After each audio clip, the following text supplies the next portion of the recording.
Welcome dear rockers. कैसे हो यार आप सब? एक बात बताओ रॉकर्स भाइयों, जिंदगी में आपको क्या चाहिए? एक बात बताओ मुझे, ढंग से बताओ। धन, दौलत, नाम, शान? यार हर कोई कुछ ना कुछ चाहता ही है। लाइफ में सबसे जरूरी क्या है, इस बारे में हर किसी की अपनी ही राय है। लेकिन फिर भी हम सभी एक ऐसे सोलमेट को ढूंढते हैं जो जिंदगी भर हमारा साथ निभाए। लेकिन क्या हर किसी को ऐसा सोलमेट मिल पाता है? शायद नहीं। लेकिन फिर भी हम सभी यार एक ऐसे साथी की तलाश जरूर करते हैं, और आज की मूवी भी ऐसी ही तलाश के बारे में है। दो लोग जो एक दूसरे से बेहद प्यार करते हैं। बताऊं क्या होता है उनकी लाइफ में? यार उनकी लाइफ अलग अलग ट्रैक पे निकल जाती है, फिर भी एक दूसरे के लिए उनका प्यार तिनका भर भी कम नहीं होता। और हाँ, पहले बता दूं, इस मूवी को देखने के बाद आप जरूर इस नतीजे पे पहुंच जाओगे कि प्यार का मतलब सिर्फ कुछ पाना नहीं, देना होता है। इसलिए काम है तो काम कर लीजिए, और काम खत्म करके आराम से इस कहानी का मजा लीजिए, क्योंकि ये कहानी आपको खुद में कुछ फील कराएगी। बाकी मैं हूं यहाँ पे फील कराने के लिए। तो आइए देखते हैं 2014 में रिलीज हुई माइकल हॉफमैन द्वारा निर्देशित रोमांटिक ड्रामा मूवी जिसका नाम है द बेस्ट ऑफ मी। तो कहानी की शुरुआत में दोस्तों डॉसन नाम के एक टीनेजर को दिखाते हैं जो अपने बेस्ट फ्रेंड बॉबी के साथ बैठा हुआ है। बॉबी की गर्लफ्रेंड जिसका नाम अप्रैल है, वो इसी रेस्टोरेंट में काम करती है वैसे तो खाना लाकर डॉसन को पुकारती है, लेकिन डॉसन का ध्यान कहीं और टिका होता है। दरअसल वो अमांडा नाम की लड़की को कई दिनों से देख रहा है और उससे बात करना चाहता है, मतलब, पर उससे बात छेड़ने की कभी डॉसन में हिम्मत आई नहीं। वो बस उसको निहारता रहता है। फिर बॉबी और अप्रैल कार में आगे जाते हैं तो डॉसन अपने छोटे ट्रक में पीछे जाता है। अचानक बॉबी और अप्रैल की कार बंद हो जाती है, मतलब स्टार्ट नहीं होती। डॉसन उतर कर आता है और गाड़ी को धक्का देने लगता है, लेकिन तभी पीछे एक कार में बैठे लोग लगातार हॉर्न बजाने लगते हैं। और बताए दोस्तों, उस कार में अमांडा भी है। तो डॉसन गुस्से में जाकर कहता है कि यहाँ बैठे हॉर्न बजाने के बजाय तुम लोग हमारी मदद क्यों नहीं कर सकते? पर वो लड़के काफी अकड़ते हैं और मदद नहीं करना चाहते। तो डॉसन भी कहता है कि थैंक्स फॉर नथिंग, और वापस आकर बॉबी की कार को धक्का देने लगता है। अपने फ्रेंड्स के बिहेवियर से परेशान होकर अमांडा दोस्तों वो जाकर डॉसन की मदद करती है। डॉसन, बॉबी और अमांडा मिलकर गाड़ी को एक और धक्का देते हैं और अमांडा डॉसन से अपने फ्रेंड्स के बर्ताव के लिए माफी भी मांगती है। इतने में क्या होता है कि अमांडा के फ्रेंड्स वहां पे आ जाते हैं। तो डॉसन कहता है मुझे उनके खोपड़ों से बड़ी चिढ़ हो रही है सच कहूं तो, पर तुम उनकी तरह नहीं हो, अच्छी हो, पर प्लीज उन्हें यहाँ से लेके जाओ, मुझे नहीं देखना उनका चेहरा। तो अमांडा भी कहती है कि ओके डॉसन, यही नाम है ना तुम्हारा, फिर मिलेंगे, कहकर वो अपने फ्रेंड्स के साथ चली जाती है। डॉसन दोस्तों अकेलेपन में रहना पसंद करता है, हमेशा बुक्स वगैरह पढ़ता है, मतलब ऐसा ही है वो। और अब काफी ऊंचाई पर एक वाटर टैंक होता है, यही उसकी फेवरेट जगह भी है क्योंकि यहाँ उसे कोई डिस्टर्ब नहीं कर सकता। एक दिन क्या होता है कि डॉसन अमांडा को स्कूल में देखता है। उसकी कार खराब हो गई थी और वो बोनट खोलकर खड़ी थी कि आखिर इसे हो क्या गया, मतलब टेंशन में होती है। तो डॉसन उसके पास जाता है। वो बताती है मैं कब से इंजन स्टार्ट करने की कोशिश कर रही हूँ लेकिन स्टार्ट ही नहीं होती। तो डॉसन कहता है तुम्हारी किस्मत अच्छी है क्योंकि मैं कार के बारे में बहुत कुछ जानता हूँ, कहकर वो बैटरी के पास वाले वायर्स को जरा मरोड़ता है और कहता है अब करके देखो स्टार्ट। अमांडा स्टार्ट करती है तो भाई इंजन चालू हो जाता है। लड़की इंप्रेस हो गई दोस्तों। अमांडा कहती वाओ तुम तो सच में जीनियस हो, थैंक यू। वैसे सैटरडे को फ्री हो गया तो मिलते हैं कहीं। बस दोस्तों और क्या चाहिए था, डॉसन मान जाता है। अब अमांडा के जाने के बाद डॉसन अपना मस्त गाड़ी में गाने बजाकर एंजॉय करता है। बड़ा खुश है कि चलो सैटरडे को अमांडा से अकेले मिलने वाला हूँ। वो घर पहुंचता है तो वहाँ का माहौल कुछ ठीक नहीं होता। दरअसल डॉसन की माँ बहुत पहले चल बसी थी। एक बाप है जो डॉसन को अपना बेटा कम और गुलाम ज्यादा समझता है, और तो और डॉसन के पिता और उसके फ्रेंड्स मिलकर कई इलीगल काम भी करते हैं दोस्तों। तो बेचारा डॉसन क्या करता, वो चुपचाप अपने कमरे की ओर जाता है। तो पिता कहता है ओ हम इतने लोग इधर बैठे हुए हैं, दिखता नहीं क्या, एक हेलो नहीं बोल सकते कम से कम मेरे फ्रेंड्स को? डॉसन कहता है हेलो एक्चुअली मुझे होमवर्क करना है, कहकर वो फिर जाने लगता है। तो पिता कहता है ओ होमवर्क बाद में कर लेना, बाहर एक गाड़ी खड़ी है उसे पहले ठीक करो, जाओ कल उसे डिलीवर करना जाओ, कहकर वो एक चाबी फेंकता है दोस्तों। ऐसा है इसका बाप। पर कल तो सैटरडे है और डॉसन को अमांडा से मिलने जाना है। तो वो अपने पिता से कहता है कल मैं डिलीवरी करने नहीं जा सकता क्योंकि मुझे कोई दूसरा बहुत ही अर्जेंट काम है। अब इस पर उसका पिता उसको मार देता है, मतलब हाथ पांव से मारता है। डॉसन फिर भी इनकार करता है तो वो एक और बार मारता है। बस दोस्तों आज डॉसन फैसला कर लेता है कि अब इस दरिंदे के साथ वो कभी नहीं रहेगा, और वो अपनी सारी चीजें लेकर इस घर से निकल जाता है। रात हो जाती है और बारिश भी बहुत होती है। डॉसन कुछ दूर पर एक घर के गराज को देखता है। खिड़की के जरिए वो गराज में जाकर एक कार में सो जाता है। कहाँ जाता? पर अगली सुबह घर का ओनर डॉसन पर गन तान कर खड़ा होता है कि तुम बहुत ही घटिया किस्म के चोर हो, चोरी करने आए और यहीं सो गए, कम से कम जा तो लेते। तो डॉसन कहता है नहीं नहीं नहीं सर, मैं कार चुराने के लिए नहीं आया था, वो बारिश से बचने के लिए मैं अंदर आके सो गया। अब दोस्तों वो भला इंसान मालूम होता है, इसीलिए वो डॉसन को गराज में रहने के लिए अलाउ करता है। इस आदमी का नाम है टक। हाँ टक दोस्तों। अब डॉसन यहीं पे रहने लग जाता है और गाड़ी वगैरह ठीक करता है। बॉबी के अलावा और कोई नहीं जानता कि डॉसन यहाँ रहता है। पर दूसरी ओर अमांडा एक रेस्टोरेंट में डॉसन के इंतजार में होती है, कब आएगा तब आएगा। और जब बहुत देर के बाद भी वो नहीं आता तो अमांडा सीधे जाकर बॉबी से पूछती है कि डॉसन कहाँ है, कुछ पता है उसका? तो वो डॉसन का पता देता है और फिर वो आ जाती है टक के घर पे। फिर तो दोस्तों वो डॉसन को डांटती है कि मैं पता है कब से तुम्हारा इंतजार कर रही थी वहाँ पे, तुम क्यों नहीं आए। अब डॉसन कहता है कि मैं सच बताऊं तो मेरा जी आज अच्छा नहीं है। वाह जी अच्छा नहीं है इनका। अरे मैं वहाँ बैठे बैठे सपने देख रही थी कि कब तुम आओगे और कब हम दोनों मिलकर चॉकलेट्स और आइसक्रीम्स खाएंगे, और तुम हो कि जी अच्छा नहीं है मेरा। वाह यार। तो डॉसन क्या कहता दोस्तों, बेइज्जती हो गई थी। वो कहता है सॉरी अमांडा, फिलहाल देखो मैं बहुत ज्यादा बिजी हूँ, बाद में मिलेंगे। अच्छा बाद में मिलेंगे, बाद में किसी और से मिल लेना, क्योंकि मुझसे तो अब कभी मिलना नहीं होगा। और तब डॉसन उसको अपना चेहरा दिखाता है। ओहो, दरअसल उसके पिता ने उसे बहुत मारा था दोस्तों, जिसकी वजह से उसके चेहरे पे घाव आ गए थे। वो कहता है कि यार ये मुंह लेकर आता मैं तुम्हारे पास, अरे कैसे मिलने आता मैं ये मुंह लेकर, और तो और मुझे भीड़ भाड़ में जाना बिल्कुल भी अच्छा नहीं लगता। तो अमांडा कहती है अच्छा ये हुआ तो ठीक है कोई बात नहीं, मुझे किसी ऐसी जगह लेके चलो जहाँ तुम्हारे और मेरे अलावा कोई भी ना हो कोई। तो डॉसन खुश होकर उसको उसी ऊंचे वाटर टैंक पे लेके जाता है। वहाँ वो दोनों मस्त आइसक्रीम खाकर तारों को निहारते हैं दोस्तों। फिर वापस लौटते हुए डॉसन अमांडा को एक बढ़िया सा रोज देता है। अमांडा को डॉसन बड़ा पसंद आता है और डॉसन भी अमांडा से प्यार करने लग गया था। अब डॉसन से मिलने के लिए अमांडा अक्सर टक के गैराज में आती है। दोनों एक साथ काफी वक्त बिताते हैं। अमांडा कहती है तुम कार तो बढ़िया रिपेयर कर लेते हो, लेकिन तुम्हारे हाथ देखें कितने गंदे हैं, छी, जाओ जाकर धोकर आओ फिर मुझसे बात करना। तो डॉसन कहता है हाथ गंदे का क्या मतलब, काम करता हूँ गाड़ी रिपेयर करता हूँ तो ग्रीस लग जाती है हाथ में, इसको ग्रीस कहते हैं। लेकिन वो भाग जाती है। मतलब इस तरह दोनों काफी मस्ती करते हैं। इसी बीच क्या होता है कि डॉसन के पिता को इस जगह का पता चल जाता है और वो अपने फ्रेंड्स के साथ आ रहा होता है यहाँ पे। ये जानकर डॉसन तुरंत अमांडा को वहाँ से जल्दी जल्दी भेज देता है कि कहीं कुछ लफड़ा ना हो जाए। लेकिन दोस्तों डॉसन का पिता आकर कहता है कि अरे बेटा तुमने उस खूबसूरत लड़की को क्यों भेज दिया, कम से कम मुझे उसका परिचय तो देते। तो डॉसन बड़ा चिड़चिड़ा होकर कहता है मेरा आपसे कोई लेना देना नहीं है, मुझे अपने हाल पे छोड़ दीजिए, बस अपनी लाइफ में अपनी मर्जी से जीऊंगा अब। पर पिता कहता है ऐसे कैसे छोड़ दूं, तो मेरा गुलाम है, चुपचाप घर चल चल, बहुत काम पड़ा है वहाँ पे। तो डॉसन कहता है मैं नहीं आऊंगा, और इस पर दोस्तों उसका पिता उसे मारता है। इतने में टक वहाँ पे गन लिए पहुंच जाता है और डॉसन के पिता को धमकाता है कि अगर डॉसन को हाथ भी लगाया ना तो सभी को उड़ा दूंगा यहाँ पे। पर डॉसन का पिता कहता है कि ओ वो मेरा बेटा है इसलिए मेरे साथ रहेगा, समझे, ये गन दिखाकर डराने की कोशिश मत कर बुड्ढे यहाँ पे। तो टक गुस्से में उनकी कार के मिरर को शूट कर देता है और कहता है तुम सबको शूट करने में मुझे ज्यादा देर नहीं लगेगी, चुपचाप निकल जाओ चुपचाप। और फिर डॉसन का पिता और उसके फ्रेंड्स चले जाते हैं। जान प्यारी होती है सभी को। डॉसन टक से कहता है कि थैंक यू, पर मैं ये भी बता रहा हूँ कि मेरी वजह से आपको भी खतरा होगा, मैं आपका गराज छोड़कर कहीं और चला जाता हूँ। टक कहता है यही तो मैं भी कहना चाहता हूँ कि तुम गराज में क्यों रह रहे हो, आज से तुम मेरे घर में रहो। हाँ दोस्तों वो उसको घर में इन्वाइट करता है। ये कहकर वो डॉसन को अपने घर में एक कमरा रहने के लिए दे देता है। इसके बाद तो डॉसन और टक बहुत क्लोज हो जाते हैं। डॉसन को अपने पिता से जो प्यार नहीं मिला वो उसे टक से मिलता है। उस रात क्या था, बारिश होती है बढ़िया सी, और अमांडा सोच में पड़ जाती है कि आखिर डॉसन ने मुझे जल्दी जल्दी जाने को क्यों कहा उस दिन। तो डॉसन आता है और अमांडा कहती है अरे अरे बारिश में क्यों भीग रहे हो, अंदर आ जाओ। डॉसन कहता है नहीं नहीं मैं यहीं ठीक हूँ। वो कहती है तो ठीक है फिर मैं भी तुम्हारे साथ भीगूंगी, कहकर वो भी बाहर आ जाती है और दोनों मस्त बारिश में भीगते भीगते बातें करते हैं। डॉसन कहता है मैं तुमसे सच बताऊं क्या, बहुत प्यार करता हूँ अमांडा। हाँ, और मैं नहीं चाहता कि मेरे उस बुरे बाप और उसके फ्रेंड से तुम्हें कोई खतरा हो, बस इसीलिए मैंने तुम्हें जल्दी जाने के लिए कह दिया था। अमांडा कहती है कोई बात नहीं, पर मैं तुम्हारे साथ रहना चाहती हूँ हमेशा हमेशा के लिए। तो डॉसन कहता है ठीक है, आखिर तक हम दोनों एक दूसरे के साथ ही रहेंगे। इसके बाद अमांडा बार बार टक के घर पर आती है और कभी कभी तो डॉसन के हाथों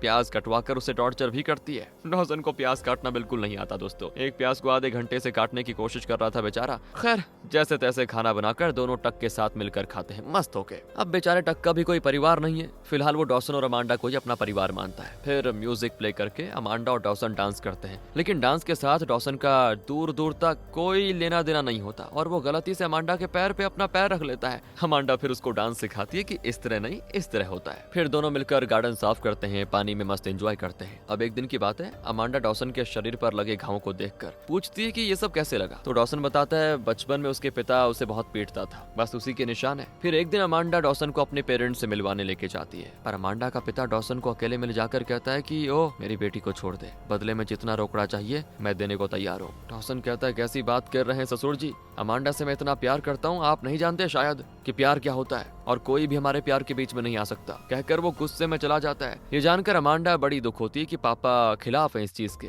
वो जानती है कि डॉसन जरूर वाटर टैंक पे बैठा होगा, तो वो जाती है उससे मिलने के लिए और कहती है मेरे पापा की बात का बुरा मत मानना। डॉसन कहते नहीं नहीं वैसे उनकी बात भी सही है, मेरे पास पैसे नहीं है अमांडा, लेकिन तुम एक बड़े घर में पली हो यार, मेरे साथ तुम्हें वो सारी सुविधाएं सहूलियत नहीं मिलेगी। मैं चाहता हूँ कि तुम लाइफ में खुश रहो, इसीलिए तुम्हारे पापा तुम्हारे लिए जो लड़का चुनेंगे उससे शादी कर लो, हमेशा खुश रहो। पर अमांडा रोती कि तुमने खुद तो कहा था कि हम दोनों साथ साथ रहेंगे हमेशा के लिए, और अब तुम ही मुझे अलग करने की बात कर रहे हो। देखो मेरे पापा चाहे कुछ भी कह लें, तुम खुद भी कुछ कह लो, लेकिन मैं तुम्हें छोड़कर कभी नहीं जाऊंगी। और अब डॉसन को अपनी गलती का एहसास होता है और कहता है, सॉरी अमांडा, मैंने तुम्हारे दिल को दुखाया, अब चाहे कुछ भी हो जाए हमें कोई अलग नहीं कर सकता। वक्त बीतता है दोस्तों, बॉबी की शादी हो रही है आज और अप्रैल प्रेग्नेंट भी है। डॉसन उसके साथ फोटोज क्लिक करके बड़ा खुश होता है। फिर डॉसन, बॉबी और अप्रैल कार में कहीं जाने लग जाते हैं और इस वक्त टक घर पे अकेला होता है। ये जानकर डॉसन का पिता और उसके फ्रेंड्स आते हैं और टक को बुरी तरह पीटकर उसे घायल हालत में छोड़ देते हैं। जाते जाते डॉसन का पिता धमकाता है कि आइंदा मेरे बेटे को मेरे खिलाफ भड़काने की कोशिश की तो सच कहता हूँ जान ले लूंगा तुम्हारी। दूसरी ओर डॉसन, बॉबी और अप्रैल कोई चीज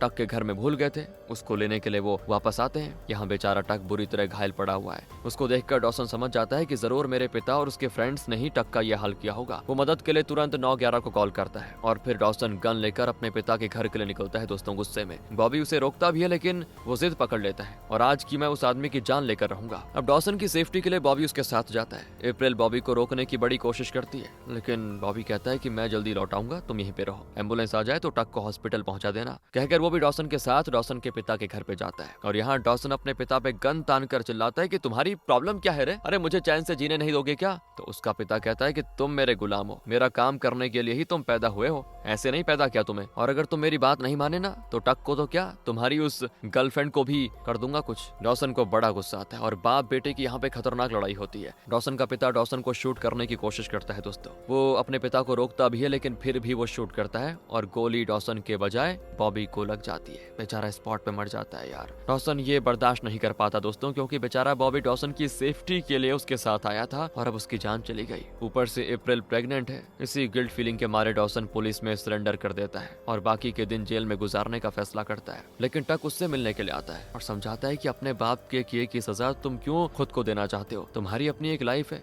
अमांडा तुम्हारा इंतजार कर रही है, अपने साथ उसकी भी जिंदगी बर्बाद करोगे क्या? जो हुआ वो एक एक्सीडेंट था और उसका जिम्मेदार तुम्हारा पिता है ना कि तुम। प्लीज पुलिस को पूरा सच बताओ, अपने पिता के इलीगल कामों के बारे में सब कुछ बता दो और उसे सजा दिलवाओ। डॉसन को यही सही लगता है और वो पुलिस को अपने पिता के बारे में सब कुछ बता देता है। अब पुलिस उसके पिता को अरेस्ट कर लेती है और क्योंकि वो डॉसन से जबरदस्ती अपने इलीगल काम करवाता था तो डॉसन को भी सजा मिलती है, क्योंकि एक तरह से वो भी शामिल था। कोर्ट में डॉसन अपने पिता के खिलाफ गवाही देता है और अब डॉसन के पिता और उसके गैंग के साथ साथ डॉसन को भी 8 साल की जेल हो जाती है। नो यार, ये नहीं होना चाहिए था। एक दिन अमांडा डॉसन से मिलने के लिए आती है और कहती है, मैं तुम्हारे लिए कुछ बुक्स लेकर आई हूँ, तुम्हें पढ़ना बहुत ही पसंद है ना इसीलिए। तो डॉसन भी कहता है थैंक्स, लेकिन आइंदा मुझसे मिलने मत आना। अमांडा कहती है ऐसा मत कहो, मैं तुम्हें मिले बिना नहीं रह सकती। देखो अमांडा, समझने की कोशिश करो, मुझे 8 साल जेल में रहना है, मेरे पीछे अपनी लाइफ बर्बाद मत करो, तुम लाइफ में सेटल हो जाओ। अगर तुम दोबारा मुझसे मिलने आई तो मैं तुमसे नहीं मिलूंगा, पहले बता रहा हूँ। मैंने लाइफ में सिर्फ और सिर्फ तुमसे प्यार किया है अमांडा, और जिंदगी भर सिर्फ तुमसे ही प्यार करूंगा। Good bye, I love you Amanda. कहकर डॉसन जाने लग जाता है दोस्तों, बड़ा इमोशनल होकर। अमांडा रोती है कि प्लीज ऐसा मत करो डॉसन, मत जाओ,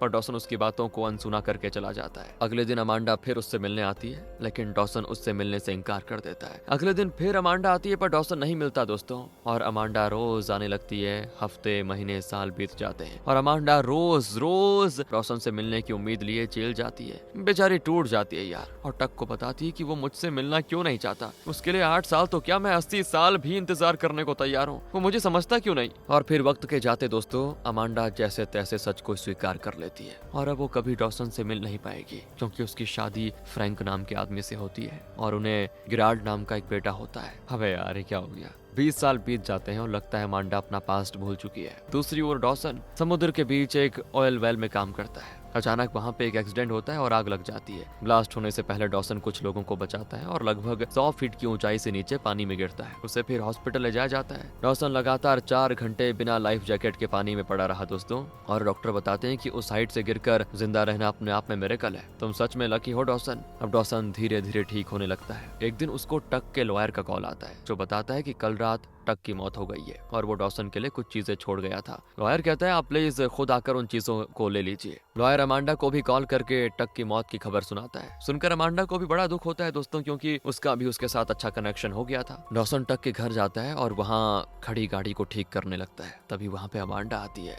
दोनों 20 साल के बाद मिल रहे थे। दोनों पहले मतलब होता है जैसे एक दूसरे का हालचाल पूछते हैं और तब उन्हें पता चलता है कि टक ने अपने लॉयर से कहा था कि उसकी मौत के बाद वो इन दोनों को खबर दे। अगले ही दिन डॉसन और अमांडा उस लॉयर से मिलते हैं। टक ने उन दोनों के लिए एक लेटर लिखा होता है। अब लॉयर इन्हें बताता है कि आप दोनों टक के घर जाकर अपनी पसंद की कोई भी चीज ले सकते हो। खत लेकर दोनों बाहर आते हैं। डॉसन पूछता है कैसी चल रही है तुम्हारी लाइफ अमांडा, शादी हो गई है तुम्हारी? अमांडा भी कहती है हाँ शादी हो गई है और बेटा भी है एक। और प्लीज इसके आगे मुझसे कोई भी पर्सनल सवाल मत करना, मैं तुमसे बहुत गुस्सा हूँ। टक की इस लीगल फॉर्मेलिटीज के बाद तुम अपने रास्ते चले जाना और मैं अपने रास्ते चले जाऊंगी। फिर अमांडा टक का खत खोल कर पढ़ती है। टक ने लिखा होता है अमांडा अगर तुम ये खत पढ़ रही हो तो इसका मतलब यह है कि मैं मर चुका हूँ। तो मेरी बेटी की तरह हो अमांडा और मैं हमेशा यही चाहता था कि तुम और डॉसन साथ रहो। मैं जानता हूँ डॉसन ने तुम्हारा दिल दुखाया, लेकिन वो तुमसे प्यार करता है, माफ कर दो ना उसको और तुम दोनों हमेशा खुश रहो। दोस्तों डॉसन ने अभी तक अपना लेटर नहीं पढ़ा था। दोनों टक के घर जाकर अपनी पसंद की चीजें लेने लगते हैं। इसी बीच दोनों को भूख लगती है तो वो मिलकर कुकिंग करते हैं। अब तो डॉसन काफी अच्छा प्याज काटने लग गया, ये देखो। अमांडा भी उसको चिढ़ाती है कि इन 20 सालों में कम से कम प्याज काटना तो सीख गए। खैर तुम्हारी वाइफ कहाँ है, क्या करती है? तो डॉसन कहता है वाइफ किसकी, मैंने तो शादी नहीं की अमांडा। इन 20 सालों में मैं सिर्फ और सिर्फ तुम्हारे बारे में सोचता रहा, किसी और की तरफ तो मेरा ध्यान गया ही नहीं। ये सुनकर खामोशी होती है दोस्तों और कुछ नहीं, क्योंकि अमांडा उठकर जाने लगती है। लेकिन डॉसन उसके पीछे जाता है और अमांडा को एक फूल निकाल कर देता है। फिर दोनों टक की अस्थि उठा के ले जाके गार्डन में फैला देते हैं, क्योंकि टक की आखिरी इच्छा यही थी। डॉसन अमांडा से माफी मांगने की कोशिश करता है, लेकिन अमांडा उसकी बात सुनना ही नहीं चाहती। कहती है कि तुम्हें अब वक्त मिला मुझसे सॉरी कहने का। अगर तुम मुझे इंतजार करने को कह देते, सिर्फ इतना कह देते कि इंतजार करो, मैं उम्र भर इंतजार करती। लेकिन तुमने तो मेरा मुंह तक देखने के लिए तैयार नहीं हुए। तुम 2 साल, पूरे 2 साल मैं रोज तुम्हें जेल आती रही देखने के लिए, लेकिन तुमने मुझे देखने से इनकार कर दिया। अरे पता है आज तक मेरे दिल को किसी और ने इतनी चोट नहीं पहुंचाई जितनी तुमने पहुंचाई है डॉसन। और अब आकर तुम सॉरी कहोगे तो और मैं माफ कर दूंगी तुमको। सॉरी कहने का वक्त होता है, बीत चुका है वो वक्त डॉसन, क्योंकि अब मेरा और तुम्हारा कोई रिश्ता नहीं है। डॉसन कहता है दोस्तों प्लीज अमांडा ऐसा मत कहो, उस वक्त मेरी सिचुएशन बहुत ही स्ट्रेसफुल थी, मेरे को समझ नहीं आ रहा था कि मैं क्या करूं। तुम मुझे माफ ना भी करो, लेकिन मैं तुम्हारी खुशी के लिए कुछ न कुछ करके तभी जाऊंगा इस दुनिया से। पर अमांडा उसकी कोई भी बात सुनने को तैयार नहीं थी और अब दोनों फिर एक बार लाइफ में अलग अलग राहों पर निकल जाते हैं। अमांडा अपने घर चली जाती है